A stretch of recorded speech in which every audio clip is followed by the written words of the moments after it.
Hello class, good morning. कैसे हो भाई सब लोग? बढ़िया। बेटा अपना आयोनिक इक्विलिब्रियम के मॉड्यूल सॉल्यूशन की बात कर रहे थे, जिसमें क्वेश्चन 30 तक हो गए थे, जिसमें इंपॉर्टेंट क्वेश्चंस भी मैंने आपसे डिस्कस किए थे। क्वेश्चन 31 से बात करनी है। अपनी स्टेज 1 चल रही थी बेटा।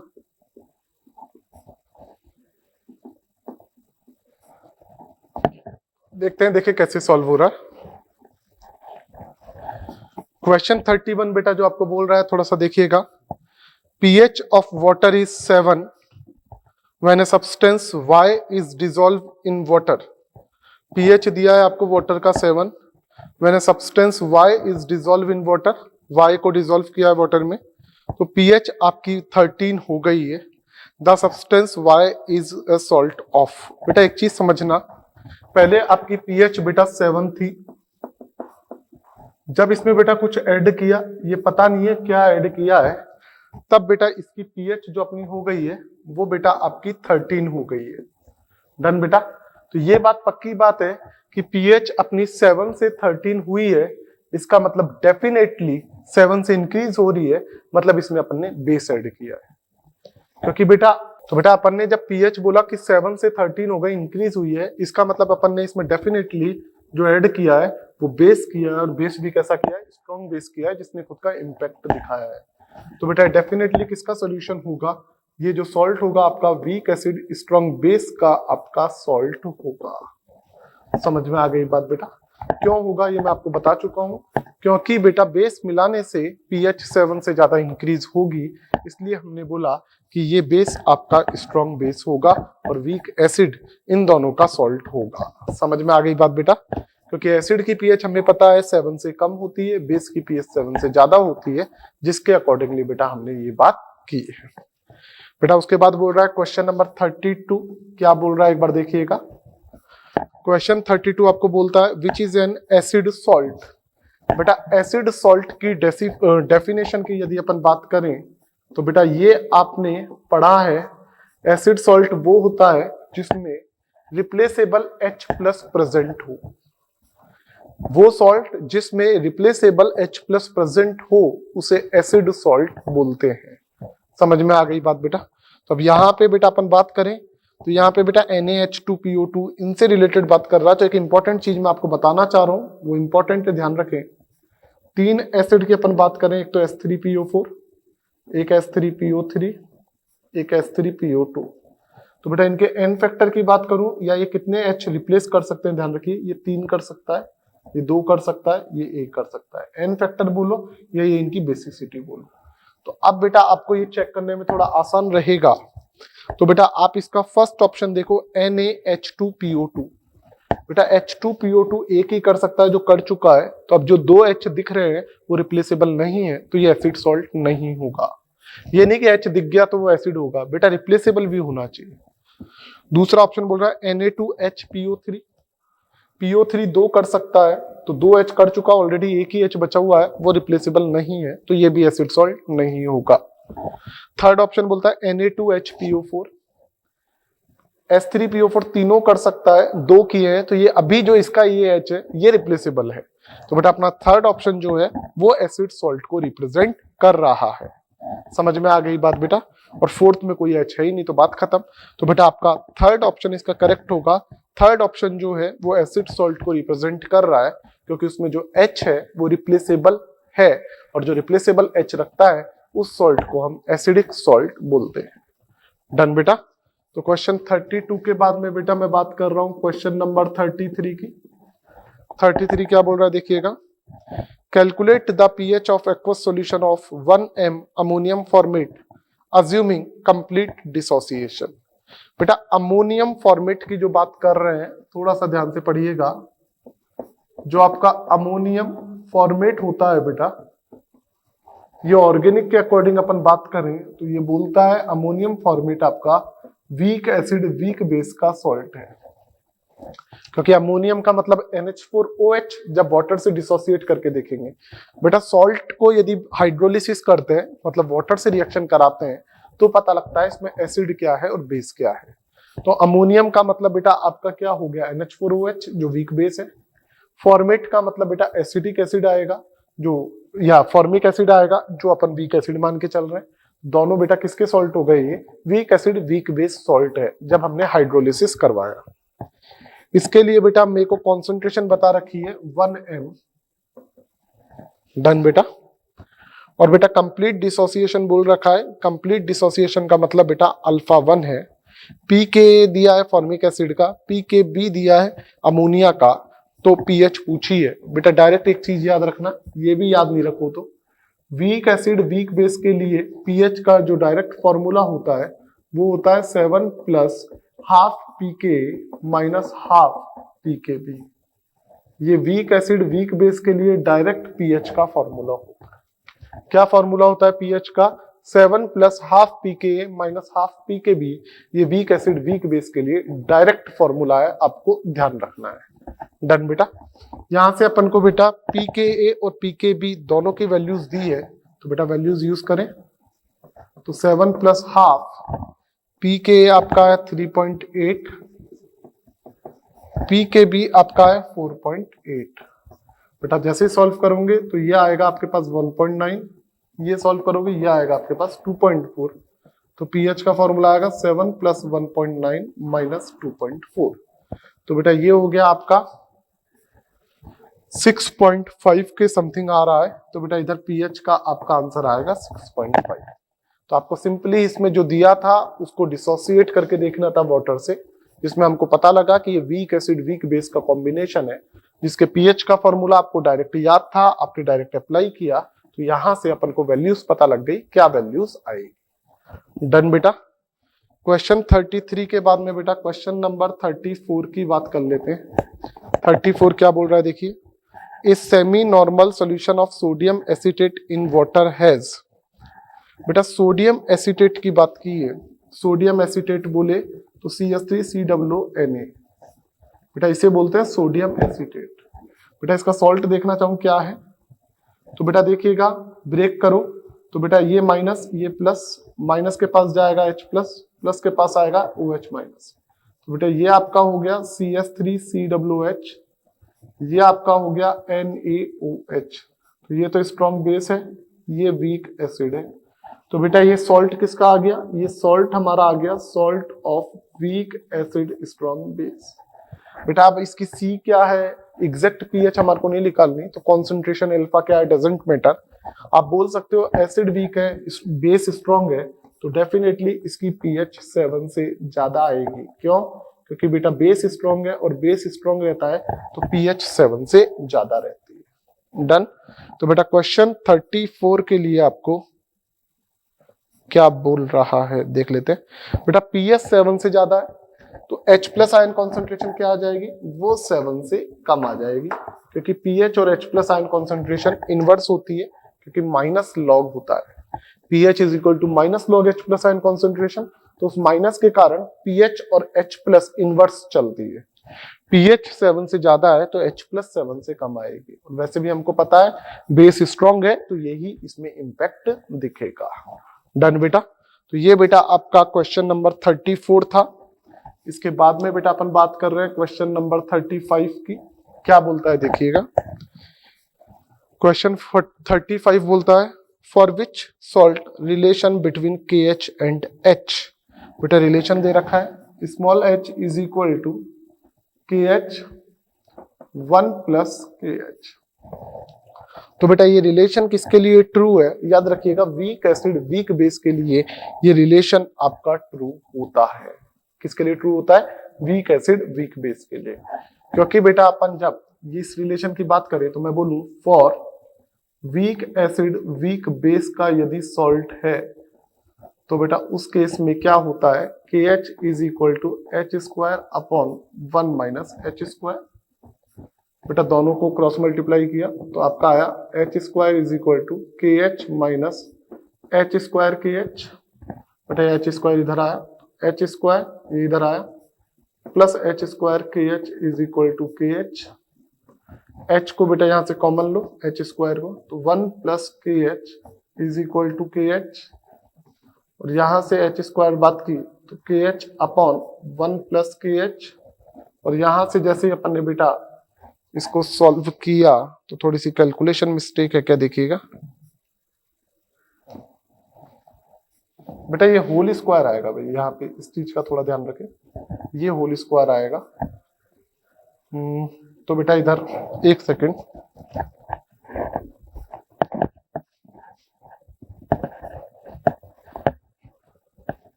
बेटा ये होल स्क्वायर आएगा। अब इसको आप सॉल्व करोगे तो हो जाएगा, करके देख लीजिए चाहे। बेटा यहाँ पे होल स्क्वायर को बेटा अंडर रूट लोगे तो ये रूट के एच आ जाएगा, जो किसके इक्वल आएगा, एच अपॉन 1 माइनस एच के इक्वल आएगा। तो बेटा अब यदि आप इसको सॉल्व करोगे तो आपकी वैल्यूज आ जाएगी। डन, कहो तो सॉल्व करके बताऊं, नहीं तो बेटा आप लोग खुद भी इसको कर सकते हैं। डन, तो ये वीक एसिड वीक बेस के लिए होता है, फिर भी देख लो। अंडर रूट लिया, root K H is equal to H upon 1 minus H, multiply किया तो root K H minus H root K H is equal to H, ये रूट के एच आया, उधर लेके गए H, 1 plus root K H, तो बेटा यहां से एच क्या आएगा, K H upon 1 plus root K H. ये बेटा आपका आंसर आएगा, सिंपल। डन बेटा, तो बेटा ये वीक एसिड वीक बेस के लिए होता है, ये आपको ध्यान रखना पड़ेगा। यदि H very very less than 1 आ गया तो उस केस में 1 माइनस एच को अपन 1 मान लेते हैं और KH डायरेक्ट एच स्क्वायर बोल देते हैं, अदरवाइज ऐसा चलेगा। जैसे ही हमने स्क्वायर रूट लिया और सॉल्व किया तो ये सारी चीजें आएंगी। तो बेटा ये अपन को पता लग गया वीक एसिड वीक बेस का सॉल्ट है। अब आपको 4 ऑप्शन दिए हुए हैं, चारों ऑप्शंस को आपको चेक करना पड़ेगा ऑप्शन क्या बोलता है। तो बेटा फर्स्ट ऑप्शन बोल रहा है KCN, N है बेटा, क्या है KOH और SCN, मतलब वीक एसिड स्ट्रॉन्ग बेस, और हमें स्ट्रॉन्ग नहीं चाहिए, दोनों वीक चाहिए, तो ये नहीं होगा ऑप्शन। सेकंड बोलता है NH4NO3, इसको ब्रेक करो तो आपको मिलेगा NH4OH और HNO3, तो वीक बेस स्ट्रॉन्ग एसिड, फिर से वही बात, स्ट्रॉन्ग नहीं चाहिए। थर्ड बोलता है CH3COONH4, इसको ब्रेक करो तो CH3COOH और NH4OH, बेटा ये सही है, वीक एसिड वीक बेस, तो आंसर तो ऑप्शन 3 होना चाहिए। ठीक है। फोर्थ देखो KClO4, तो KOH और SClO4 दोनों स्ट्रॉन्ग हो गया, तो ये भी गलत है। तो थर्ड ऑप्शन इसका करेक्ट होना चाहिए। वीक एसिड वीक बेस का सॉल्ट कौन सा है, अमोनियम एसीटेट, मतलब CH3COONH4, उसके लिए ये एक्सप्रेशन करेक्ट है। डन बेटा। तो बेटा यदि अपन आप क्वेश्चन 36 की बात करें, 36 देख लीजिए। Which of the following reaction represent hydrolysis, कौन सी रिएक्शन इसमें हाइड्रोलाइसिस को रिप्रेजेंट कर रही है उसकी बात कर रहे हैं। तो बेटा हाइड्रोलाइसिस के लिए याद रखिएगा, अपन जब बात करते हैं तो देखिए उसमें एसिड बेस का पता चलना चाहिए। तो सेकंड रिएक्शन देखो एक बार, SCO3 minus plus H2 change into H2CO3, ये तो एसिड हो गया, प्लस OH माइनस, ये बेस की बात हो गई। बेटा बाकी में किसी में इस तरीके से कॉम्बिनेशन नहीं बन रहा, तो सेकंड ऑप्शन आपका करेक्ट है। बेटा जब भी किसी सॉल्ट का या किसी का अपन हाइड्रोलिसिस करते हैं तो उसमें एसिड बेस कौन सा है ये पता लगता है। सॉल्ट हाइड्रोलिसिस का मेन रोल ये होता है कि इसमें एसिड और बेस कौन सा है, स्ट्रॉन्ग है, वीक है, उसके लिए पता करने के लिए अपन सॉल्ट हाइड्रोलिसिस करते हैं। तो बेटा क्वेश्चन 36 का आपका सेकंड ऑप्शन करेक्ट होगा, ये मैंने आपको एक्सप्लेन कर दिया कैसे होगा। डन बेटा। उसके बाद बेटा क्वेश्चन नंबर 37 की बात करूं, 37 बोलता है aqueous solution of ammonium formate was taken in tube A and ammonium chloride was taken in tube B. When they are diluted, then degree of hydrolysis. बेटा पहले में है अमोनियम फॉर्मेट, तो अमोनियम फॉर्मेट पहली ट्यूब में है, तो बेटा आपको अमोनियम फॉर्मेट की बात करूं,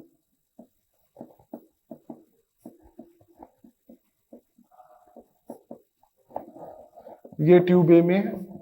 दूसरी ट्यूब बात करूं उसमें अमोनियम क्लोराइड मतलब NH4Cl है। बेटा इसका हाइड्रोलिसिस करोगे तो बेटा ये NH4 plus Cl minus 2 OH minus HCl, तो बेटा ये हो जाएगा आपका स्ट्रॉन्ग एसिड, जो बी वाला होगा स्ट्रॉन्ग एसिड वीक बेस का सॉल्ट बनेगा। और जबकि बेटा अमोनियम फॉर्मेट की बात करोगे तो बेटा ये आपका वीक एसिड वीक बेस का सॉल्ट बनेगा। बेटा जो सॉल्ट दिए इनको अपन ने हाइड्रोलिसिस कराया, तो NH4OH HCl स्ट्रॉन्ग एसिड है, NH4OH वीक बेस है। अमोनियम फॉर्मेट में अमोनियम मतलब NH4, तो इसका बेस बनाओगे NH4OH, वीक बेस है। फॉर्मेट मतलब फॉर्मिक एसिड, वीक एसिड। ठीक है।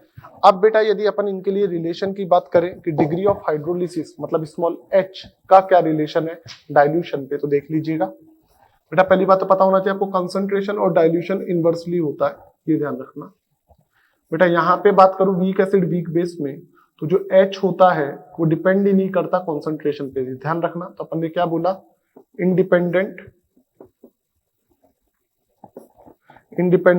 Of concentration, very very important point. और यहाँ पे अपन ने बात की बेटा, तो हम बोलते हैं यहाँ पे KH is equal to CH square, तो H ये जो आएगा आपके पास √C के आएगा। यहाँ पे H कॉन्सेंट्रेशन पे डिपेंड नहीं करेगा, कांस्टेंट होगा। तो जैसे ही डाइल्यूशन किया तो ध्यान रखना इसका भी डाइल्यूशन, इसका भी डाइल्यूशन। तो डाइल्यूशन किया तो बेटा डाइल्यूशन का मतलब वॉल्यूम बढ़ा है, कॉन्सेंट्रेशन कम की, तो हाइड्रोलिसिस जो है, डिग्री ऑफ हाइड्रोलिसिस वो इंक्रीज होगा। यहाँ पे बेटा अनचेंज रहेगा क्योंकि ये कॉन्सेंट्रेशन और वॉल्यूम पे डिपेंड ही नहीं कर रहा। तो बेटा अपन एक क्वेश्चन नंबर 37 में बोला कि फर्स्ट में तो अनचेंज रहता है जबकि ट्यूब बी में इंक्रीज होता है। तो बेटा आपका ऑप्शन 3 करेक्ट है और क्वेश्चन 37 अच्छा क्वेश्चन है। डन। तो बेटा ये मेनली क्या था, सॉल्ट हाइड्रोलिसिस करके सॉल्ट पता करना है। बेटा ये फॉर्मूला से आपको पता लगेगा कि strong acid weak base, degree of hydrolysis जो स्मॉल h है वो कॉन्सेंट्रेशन के इनवर्सली है और कॉन्सेंट्रेशन वॉल्यूम के इनवर्सली होता है, पता है। डाइल्यूशन का मतलब वॉल्यूम है, तो ये वॉल्यूम के डायरेक्टली प्रोपोर्शनल आ गई। डाइल्यूशन करोगे तो h बढ़ेगा, यहाँ पे h पे डिपेंड ही नहीं कर रहा, अनचेंज रहेगा। तो बेटा क्वेश्चन 36 की अपन बात कर चुके हैं। क्वेश्चन 37 बेटा 37 था, 36 मैं आपको वैसे ही समझा चुका हूं, क्या था फंडा हाइड्रोलिसिस का। डन बेटा। इसके बाद बेटा अपन क्वेश्चन 38 की बात करते हैं। 38 क्या बोलता है एक बार देख लीजिए। 38 बोलता है ammonium cyanide is a salt of NH4OH HCl। बेटा अमोनियम साइनाइड बोले तो NH4Cl, फिर से ब्रेक करके देखो तो ये प्लस ये माइनस, तो इसके पास आएगा OH माइनस, इसके पास आएगा H प्लस। ये तो बन गया आपका HCl, ये बन गया आपका NH4OH, ये तो वीक बेस हो गया, ये वीक एसिड हो गया। बेटा सॉल्ट किसका हो गया, आपने बोला salt of weak acid weak base. समझ में आ गई बात है, किसका सॉल्ट है, वीक एसिड वीक बेस का सॉल्ट है। Ka की वैल्यू Kb की वैल्यू पता है, तो ये पूछ रहा है इसके लिए हाइड्रोलिसिस कांस्टेंट। बेटा वीक एसिड वीक बेस के लिए जो हाइड्रोलिसिस कांस्टेंट होता है KH, वो किसके इक्वल होता है, KW upon Ka into Kb। ठीक है, ये वीक एसिड वीक बेस के लिए होता है, आपको याद रखना है। यहां से वैल्यूज रखो, KW क्या आएगा 10⁻⁻14, Ka क्या आएगा 4 इंटू 10⁻⁻10, Kb क्या आएगा 1.8 इंटू 10⁻⁻5। समझ में आ गई बात बेटा। तो ये वैल्यूज अपने पास आई, इनको बेटा वैल्यूज को एक बार रख लो। बेटा पॉइंट हटाया, ये 10 आ गया यहाँ पे। तो बेटा यहाँ पे देखा ये 10⁻⁻15, ये 10⁻⁻13, तो ये ऊपर जाएगा तो ये 10 आ जाएगा, 100 हो जाएगा और अपॉन में आ जाएगा, ये आएगा। बेटा इसको जैसे सॉल्व करोगे तो ये KH आपका आना चाहिए 1.28 1.3 1.4 के समथिंग बेटा ये आपका आना चाहिए। तो बेटा अपन ने क्वेश्चन नंबर 38 तक देख लिया है कि किस तरीके से क्वेश्चन को अपन को सॉल्व करना है। समझ में आ रही है बात बेटा। तो बेटा इसमें जितने भी क्वेश्चंस अपन ने देखे हैं सब में अपन को एक चीज समझ में आई है कि जो भी सॉल्ट अपन को दे, अपन को उसको हाइड्रोलिसिस करके देखना है कि क्या मिलेगा, उस अकॉर्डिंगली बेटा अपन प्रोडक्ट की बात करेंगे। इतनी बात समझ में आ रही है। तो बेटा अब एक बार अपन इसको रफ कर देते हैं और फिर अपन बेटा इसमें आगे की बात करते हैं। तो बेटा इसमें अपन आगे के क्वेश्चन की ओर बात कर लेते हैं। इसमें क्वेश्चन लास्ट अपन ने 38 तक बेटा देखा, जिसमें मैंने अभी आपको बताया कि वीक एसिड वीक बेस की जब बात करेंगे तो उसके KH का फॉर्मूला आएगा KW upon Ka into Kb। सही बात है ना बेटा। अब बेटा अपन आगे बात कर रहे हैं क्वेश्चन नंबर 39। क्या बोल रहा है देखिएगा, 39 बोल रहा है the aqueous solution of AlCl3 is acidic due to. बेटा देखो AlCl3 की बात कर रहे हैं, एसिडिक है, क्यों है इसकी बात कर रहे हैं। तो बेटा AlCl3 को जब आप ब्रेक करोगे ना तो Al+3 और 3Cl माइनस, तो Al से बेस बनेगा AlOH का थ्राइस, जबकि Cl से एसिड बनेगा HCl। तो एसिड क्या रह गया अपना, स्ट्रॉन्ग एसिड रह गया। लेकिन इसमें जो हाइड्रोलिसिस हुआ है वो कैटायनिक हाइड्रोलिसिस हुआ है, क्योंकि HCl तो कंबाइन हो गया और Al+3। या अपन बोले इसमें एसिड स्ट्रॉन्ग है, बेस वीक है, तो जब इसको ब्रेक करते हैं तो एसिड स्ट्रॉन्ग होता है तो H+ मिलता है, और बेस स्ट्रॉन्ग होता है तो OH- मिलता है। H+ का मतलब कैटायनिक हाइड्रोलिसिस और OH- का मतलब एनायनिक हाइड्रोलिसिस। तो यहाँ पे अपने पास एसिड स्ट्रॉन्ग है, इसका मतलब कैटायनिक हाइड्रोलिसिस है। तो 39 का बेटा आपका फर्स्ट ऑप्शन करेक्ट होना चाहिए। समझ में आ गई बात बेटा। तो क्वेश्चन 39 सिंपल सा क्वेश्चन था, सॉल्व मैंने बता दिया कैसे करना है सॉल्व। इसके बाद बेटा क्वेश्चन नंबर 40 की बात कर रहा हूं। 40 बोल रहा है the Cu+2 ion in water is. बेटा Cu+2 आयन को वाटर में डिसॉल्व करो। वाटर क्या है, H2O। तो वाटर में डिसॉल्व किया तो क्या हो जाएगा, CuOH का ट्वाइस और H+। तो यहां से भी बेटा आपको साथ में क्या मिल गया, H+। तो सॉल्यूशन में आपको H+ मिल रहा है, OH- नहीं मिल रहा है, इसका मतलब सॉल्यूशन आपका कैसा होगा, एसिडिक होगा। समझ में आ गई बात बेटा। अब ऑप्शन देख लो। फर्स्ट दे रहा है वीकली एसिडिक, सेकंड दे रहा है वीकली बेसिक, बेसिक तो है ही नहीं। थर्ड दे रहा है नाइदर एसिडिक नॉर बेसिक, नई बात, गलत बात है बेटा। फोर्थ दे रहा है स्ट्रॉन्ग बेसिक, गलत बात है। तो इसका बेटा फर्स्ट सही है, weekly acid. Acid weak strong इसके लिए नहीं, लेकिन अपन को पता है क्योंकि H+ मिल रहा है इसका मतलब एसिडिक है। अब ये तो स्ट्रेंथ तो अपन यदि हमको डेटा देता तो अपन कैलकुलेट करते। तो ये बेटा अपना क्वेश्चन 40 था। क्वेश्चन 40 के बाद में बेटा क्वेश्चन 41 की बात कर रहा हूं। If value of KH of salt BnO3, हमको BnO3 दिया है बेटा, इसको बेटा ब्रेक किया तो ब्रेक ऐसे होगा, यहां से बेटा ये प्लस ये माइनस, यहां H+ आएगा, यहां OH-, तो ये BOH जो वीक बेस है, ये HNO3 जो स्ट्रॉन्ग एसिड है। तो ये बेटा आपका किसका सॉल्ट बन गया, ये आपका स्ट्रॉन्ग एसिड वीक बेस का सॉल्ट बन गया। समझ में आ गई बात बेटा, done. Strong acid weak base का सॉल्ट बन गया है। इसमें KH की वैल्यू हमको बता दी 5 × 10⁻⁶। तो बेटा KB की वैल्यू बतानी है। तो बेटा यहाँ पे फॉर्मूला होता है KH = KW/KB। बेटा इसको भी याद करने का एक तरीका बताता हूँ। सॉल्ट जब लिखो आप तो KH = KW तो आएगा ही, डिनोमिनेटर में वीक वाले पार्ट का डिसोसिएशन कांस्टेंट आता है। बेस वीक है तो KB आ गया, एसिड वीक होता तो Ka आ जाता, दोनों वीक होते तो Ka × KB आ जाता।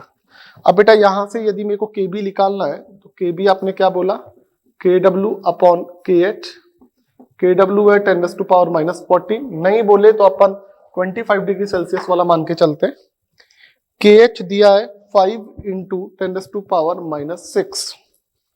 डन बेटा। यहां से जैसे इसको सॉल्व किया तो KB आएगा आपके पास 0.2 × 10⁻⁸ या 2 × 10⁻⁹। तो बेटा ये जो भी आपका ऑप्शन मिल रहा है इसके अकॉर्डिंग आपका ऑप्शन 4 करेक्ट है, 2 × 10⁻⁹। समझ में आ गई बात। तो क्वेश्चन 41 के अकॉर्डिंग अपन क्या बोलेंगे अपना बेटा, फोर्थ ऑप्शन करेक्ट होना चाहिए। डन बेटा। इसके बाद बेटा क्वेश्चन नंबर 42 की बात कर रहा हूं। 42 क्या बोल रहा है देखिएगा, 4 solution of NH4Cl are taken with concentration this। बेटा मैंने NH4Cl की बात की है, इसको ब्रेक किया तो NH4+ Cl-। बेटा जैसे ही वाटर हाइड्रोलिसिस किया तो प्लस के पास माइनस आएगा, माइनस के पास प्लस आएगा। तो बेटा ये NH4OH हो गया, ये बेटा HCl हो गया। तो बेटा किसका सॉल्ट हुआ, वीक बेस स्ट्रॉन्ग एसिड। हमने क्या बोला, जो सॉल्ट की बात कर रहे हैं वो स्ट्रॉन्ग एसिड वीक बेस की बात की जा रही है। डन बेटा। स्ट्रॉन्ग एसिड वीक बेस की बात की जा रही है। स्ट्रॉन्ग एसिड वीक बेस के लिए बेटा याद रखिएगा KH = CH² होता है, तो H क्या आएगा, √C के इनवर्सली प्रोपोर्शनल। तो जो अपन डिग्री ऑफ हाइड्रोलिसिस की बात करेंगे वो C के इनवर्सली है।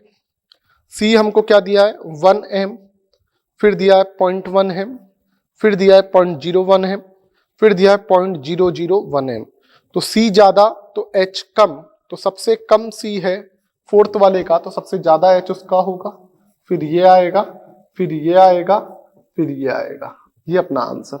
क्योंकि H और C क्या आएगा बेटा, इनवर्सली प्रोपोर्शनल आएगा। तो बेटा इसके अकॉर्डिंग आपका 42 का बेटा थर्ड ऑप्शन करेक्ट होना चाहिए। बेटा क्वेश्चन 43 की बात करूं, 43 क्या बोलता है एक बार देखिएगा। Among the following which is not mix salt, not बोल रहा है बेटा, ध्यान रखिएगा। बेटा मिक्स सॉल्ट क्या होता है, थोड़ा सा याद रखिएगा। मिक्स सॉल्ट जिसमें एक से ज्यादा कैटायन हो या एक से ज्यादा एनायन हो। समझ में आ गई बात, मतलब 2 एसिड एक बेस हो या 2 बेस एक एसिड हो। समझ में आ रही है बात। जैसे बेटा मैंने इसके लिए अपन अलग अलग एग्जांपल ले सकते हैं। जैसे मैंने बोला NaKSO4, तो 2 बेस आ गए NaOH KOH और H2SO4 एक एसिड आ गया। तो बेटा इसमें अपन ऑप्शंस देख लेते हैं। बेटा इसमें देखिएगा फर्स्ट ऑप्शन दे रखा है, उसमें देखो 2 तो बेस हैं KOH और NaOH दिख रहे हैं आपको, और एक पूरा एसिड, तो मिक्स सॉल्ट हो गया ये। सेकंड NaKSO4 अभी बात कर ली, NaOH KOH H2SO4, तो 2 बेस आ गए एक एसिड आ गया, तो वो भी मिक्स सॉल्ट हो गया। ये नॉट पूछ रहा है जो मिक्स सॉल्ट नहीं है, तो फर्स्ट भी आंसर नहीं है, सेकंड भी आंसर नहीं है। थर्ड बोल रहा है CaOCl2, तो बेटा CaOCl2 के लिए आपको याद होना चाहिए ये किसका कॉम्बिनेशन है, CaOCl2। बेटा याद रखिए कॉम्बिनेशन होता है आपका CaOH का twice plus HCl plus HOCl, तो 2 तो एसिड हो गए एक बेस हो गया, तो ये भी मिक्स सॉल्ट हो गया। ये इंपॉर्टेंट भी होता है रेडॉक्स में, आपको यहाँ पे इंपॉर्टेंट चीज बताई भी थी मैंने आपको। पूछता है इसमें Cl का ऑक्सीडेशन नंबर, अपन सोचते हैं 0, 0 नहीं होता, +1 और -1 होता है। एवरेज ऑक्सीडेशन नंबर 0 आता है। फोर्थ बोल रहा है बेटा Na3PO4, बेटा ये आपका मिक्स सॉल्ट नहीं है, क्योंकि यहाँ पे सिंपल S3PO4 एसिड है और NaOH बेस है, तो एक ही एसिड है एक ही बेस है, तो ये मिक्स सॉल्ट नहीं है। बाकी 1 2 3 तीनों मिक्स सॉल्ट हैं, तो वो आंसर नहीं होंगे, हमसे नॉट पूछा था, तो फोर्थ ऑप्शन अपना बेटा करेक्ट होना चाहिए। इसके बाद बेटा नेक्स्ट बात करते हैं अपन क्वेश्चन नंबर 44 क्या बोलता है देखिएगा। क्वेश्चन 44 की बात करूं, वो बोल रहा है in aqueous solution of ammonium acetate. बेटा अमोनियम एसीटेट याद रखिएगा, अभी भी बात की थी। अमोनियम एसीटेट का मतलब बेटा वीक एसिड वीक बेस होता है।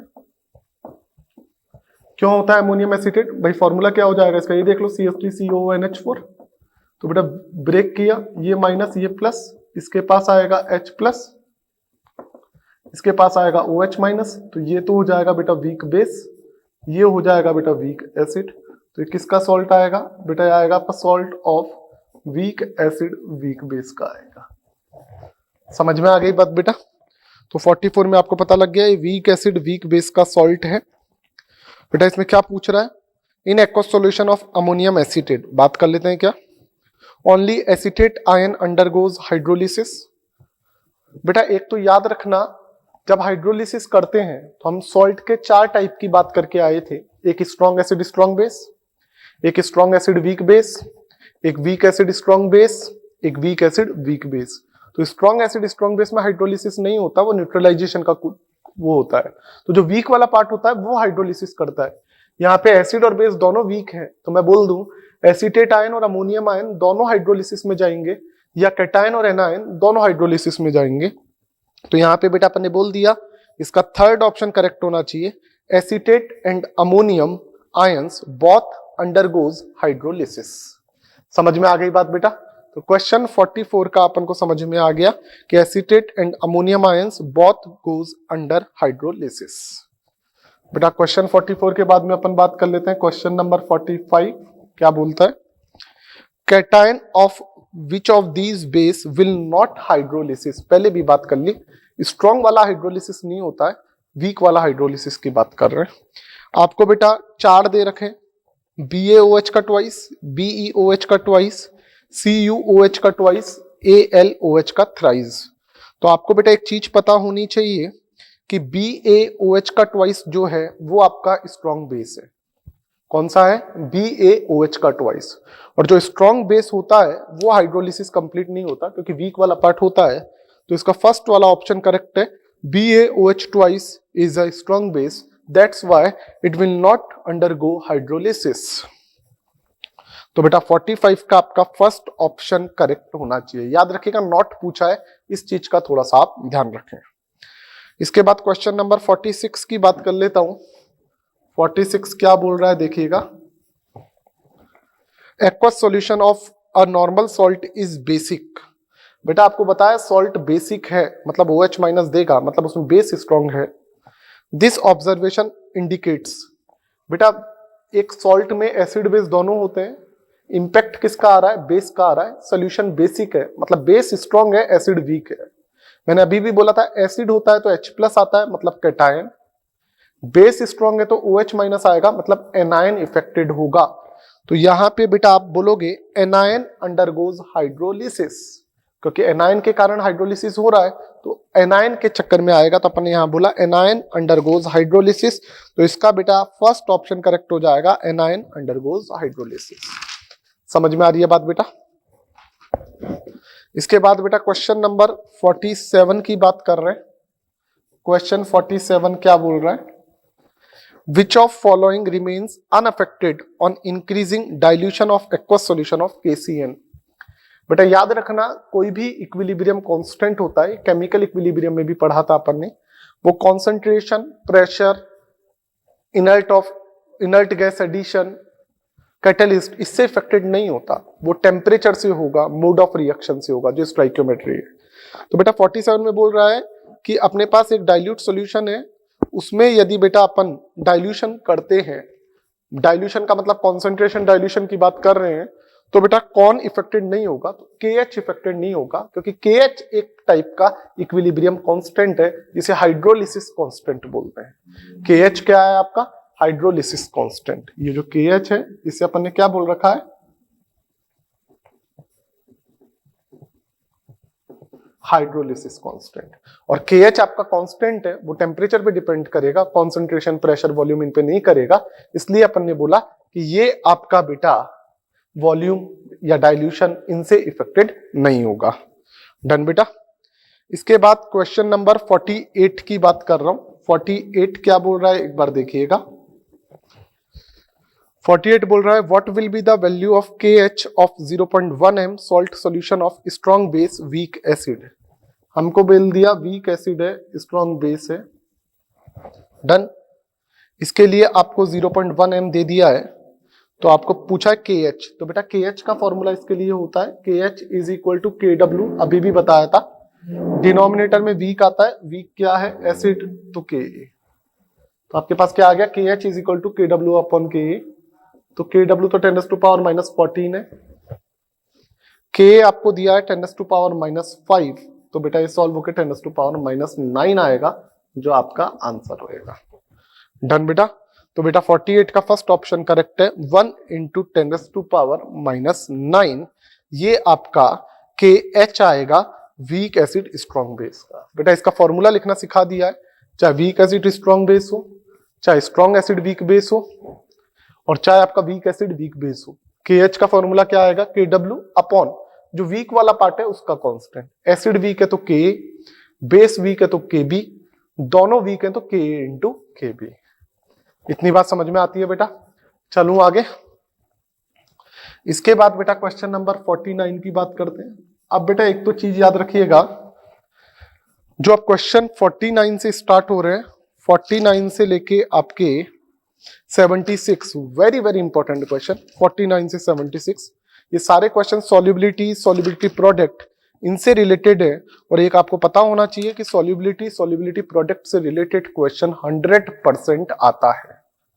ये चीज बेटा आप मान के चले, तो सॉल्युबिलिटी प्रोडक्ट के क्वेश्चंस बेटा आपको अच्छे से क्लियर होने चाहिए। समझ में आ गई बात। तो इनको आप थोड़ा ध्यान से करें और एक बार आप खुद भी बेटा इनको करके देखें, क्योंकि इनसे रिलेटेड क्वेश्चन आप प्रीवियस 5 इयर्स के पेपर देखो तो एक दो क्वेश्चन मिलेगा ही मिलेगा 100%। ठीक है। और इसमें अपने सब टाइप के क्वेश्चन है, यदि ये आपने ढंग से कर लिए तो इसका कोई भी क्वेश्चन गलत होने के चांस नहीं बनते। तो बेटा क्वेश्चन 49 क्या बोलता है, what is the concentration OH minus ion required for precipitation of MgOH twice solution which have 0.01 m Mg plus 2 ion if KSP of MgOH twice is this one. बेटा याद रखना, थोड़ा सा एक बार समझा दूं मैं, KSP वैल्यू जो होती है वो सैचुरेटेड सॉल्यूशन की होती है। KSP से ज्यादा वैल्यू हुई यदि तो प्रेसिपिटेशन स्टार्ट हो जाएगा, KSP से कम रही तो नॉन प्रेसिपिटेट होगा। लेकिन हमसे ये पूछे कि प्रेसिपिटेशन कब स्टार्ट होगा, तो हम KSP की वैल्यू पे सॉल्युबिलिटी निकाल लेते हैं, क्योंकि इससे जस्ट आगे एक भी ड्रॉप आई तो प्रेसिपिटेशन स्टार्ट हो जाएगा। तो जब भी आपको बोले प्रेसिपिटेशन स्टार्ट करने की कंडीशन, तो हम KSP वाली वैल्यू मान के चलते हैं, क्योंकि इसके जस्ट बाद तो प्रेसिपिटेशन स्टार्ट ही हो रहा है। ठीक है ना बेटा, तो ये थोड़ा ध्यान रखें। अब बेटा मेरे को MgOH ट्वाइस के लिए KSP दिया है, MgOH ट्वाइस के लिए कितना दिया है एक बार थोड़ा देख लीजिए, 1.2 इंटू 10⁻⁻11 दिया है। बेटा मैं KSP MgOH का ट्वाइस की बात करूं तो क्या आएगा, Mg+2 आयन की कॉन्सेंट्रेशन OH माइनस आयन की कॉन्सेंट्रेशन का स्क्वायर। स्क्वायर क्यों आया बेटा, ये थोड़ा समझ लें।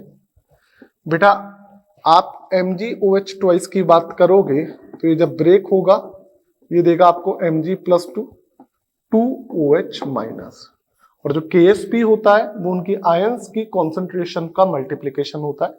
तो Mg+2 आयन की कॉन्सेंट्रेशन आ गई, OH माइनस आयन की कॉन्सेंट्रेशन आई, जो कोफिशिएंट है वो इसका पावर में चला गया। समझ में आ गई बात बेटा। हमको Mg+2 की कॉन्सेंट्रेशन दी है 0.01 m, मतलब 10⁻⁻2 m दी है। समझ में आ गई बात बेटा। तो बेटा यहां से मैं यदि बात करूं तो OH माइनस आयन की कॉन्सेंट्रेशन क्या आएगी, KSP अपॉन Mg+2 आयन की कॉन्सेंट्रेशन का अंडर रूट, क्योंकि स्क्वायर है। तो यहां से बेटा सॉल्व करूं तो KSP आया 1.2 इंटू 10⁻⁻11, वो आया 10⁻⁻2। डन बेटा। पॉइंट हटाया तो बेटा ये 10 आया, ये 10 ऊपर गया तो ये तो 10⁻⁻1 वो गया तो 10⁻⁻10 हो जाएगा। सही बात है कि देखो देखिए, डन। तो 12 इंटू 10⁻⁻10 आएगा। बेटा अब थोड़ा सा इसका यदि अंडर रूट सॉल्व करना है तो थोड़ा सा ध्यान रखिएगा, कॉन्सेंट्रेशन है तो मोलरिटी आएगी। 10⁻⁻10 का अंडर रूट करोगे तो 10⁻⁻5 आएगा। बेटा देखो 12 का अंडर रूट अप्रोक्सीमेट ले लो, क्योंकि ऑप्शन बहुत नियर बाई नहीं है। बेटा 3 का स्क्वायर होता है 9, 4 का होता है 16, तो इनके बीच में आएगा, और 3 और 4 के बीच में एक ही ऑप्शन दिख रहा है 3.46। तो ये भी थोड़ा याद रखें बेटा, पूरी कैलकुलेशन करोगे तो थोड़ा ऑप्शन पे नजर डाल लो। यदि ऑप्शन आपके पास ज्यादा पास नहीं है तो आप अप्रोक्सीमेटली कैलकुलेशन करोगे तो उससे भी बेटा आपका आंसर आ जाएगा। समझ में आ रही है बात बेटा। तो ये सारी चीजें आपको थोड़ी सी ध्यान रखनी पड़ेगी यदि आपको क्वेश्चन सॉल्व करना है तो। ओके, तो ये बेटा अपना क्वेश्चन नंबर 49 था। अब मैं क्वेश्चन 50 की बात कर रहा हूं। पहले ही बोल चुका हूं 49 से 76 जो सॉल्युबिलिटी से रिलेटेड क्वेश्चन है, कॉमन आयन से रिलेटेड है, solubility product, opposite ion effect, इनसे रिलेटेड है। Very very important, definitely question आता है बेटा। क्वेश्चन 50 भी आपका बहुत इंपॉर्टेंट है। AgCl के लिए सॉल्युबिलिटी प्रोडक्ट दिया है, KSP दिया है हमको AgCl का, कितना है 4 इंटू 10⁻⁻10 है। बेटा इसमें आपको AgCl की सॉल्युबिलिटी बोलनी पूछी है। जब मैंने इसमें ऐड कर दिया, क्या ऐड किया है 0.04 m CaCl2 ऐड किया, तब अपन से सॉल्युबिलिटी पूछी। तो बेटा वो ऐड कर देंगे तो देखो क्या होगा, ये AgCl का जो है वो क्या है, Ag प्लस आयन की solubility into Cl minus ion की सॉल्युबिलिटी, यही तो है बेटा। Ag प्लस, अब इसको सॉल्व करूं ऐड करने के बाद में तो सॉल्युबिलिटी प्रोडक्ट तो इतना ही है। Ag प्लस आयन की सॉल्युबिलिटी तो S रहेगी, पहले भी इसकी भी S थी, इसकी भी S थी, तो ये अभी भी S रहेगी, कोई फर्क नहीं पड़ेगा। Cl माइनस की पहले S थी, अब साथ में इस CaCl2 से भी आ जाएगी। कितनी आ जाएगी, 2 Cl है तो 2 से इसको मल्टीप्लाई कर लो। तो जैसे ही अपन इसके लिए बात कर रहे हैं तो यहां से Cl कितना आएगा भाई, यदि वॉल्यूम 1 लीटर मानो तो इतने मोल हो गए, क्योंकि वॉल्यूम 1 लीटर होता है तो कॉन्सेंट्रेशन और मोल इक्वल हो जाते हैं। तो 0.04 मोल हो गए 1 लीटर में बात करूं। डिस्ट्रीब्यूट करो, Ca के भी 0.04 मोल, Cl के 2 इंटू 0.04 मोल हो गए, क्योंकि 2 Cl है तो वो 2 Cl इधर आएंगे, तो 2 इंटू 0.04, वॉल्यूम 1 लीटर है तो कॉन्सेंट्रेशन इतनी आ जाएगी। इसको बेटा मैं सॉल्व करूं तो 4 into 10⁻⁻10 S square plus 0.08 S. बेटा याद रखिएगा एस जो होता है 1 से लेस होता है, तो एस की जो हायर पावर्स है, एस स्क्वायर हुआ, ये हुआ, इनको अपन नेग्लिजिबल मान सकते हैं, क्योंकि एस 1 से बहुत लेस है तो उसका स्क्वायर और करोगे तो वो और छोटा हो जाएगा, इसलिए अपन हायर पावर्स को क्या मान लेते हैं बेटा, नेग्लिजिबल मान लेते हैं। समझ में आ गई बात? तो जैसे ही नेग्लिजिबल मान अपने पास ये आया, तो जब हमने इसमें CaCl2 इतना ऐड किया तो नई सॉल्युबिलिटी क्या आएगी, जो पहले SS थी वो देख लेते हैं, तो नई आएगी 4 इंटू 10⁻⁻10 अपॉन 0.08। समझ में आ गई बात बेटा? बेटा यहां से पॉइंट हटाया तो 100 आ गया, ये किया 2 आ गया, 1/2 का मतलब 0.5 इंटू 10⁻⁸ या 5 इंटू 10⁻⁹, और सॉल्युबिलिटी एक टाइप की मोलरिटी होती है जिसकी यूनिट एक सेकंड बेटा,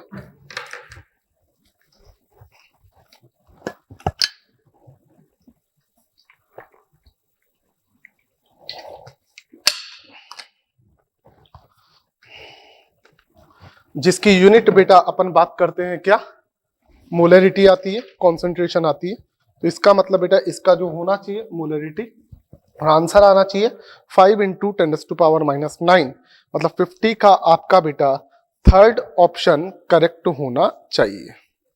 समझ में आ गई क्या बात बेटा? चलूं आगे।